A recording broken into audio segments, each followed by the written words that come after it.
To obtain a Credit Karma virtual card, start by signing up or logging in to your Credit Karma account on their website. If you don't already have an account, create one. If you do, simply log in. Next, check if you have a Credit Karma Money Spend account, as the virtual card is offered through this account, which functions as a secondary account.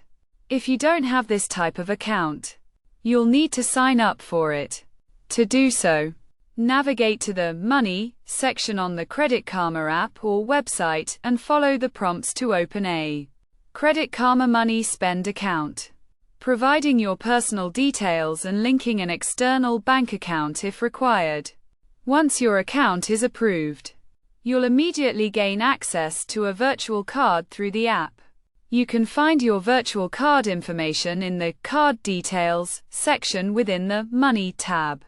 With your virtual card details, including the card number, CVV, and expiration date, you can make online purchases and add the card to digital wallets like Apple Pay or Google Pay for contactless payments.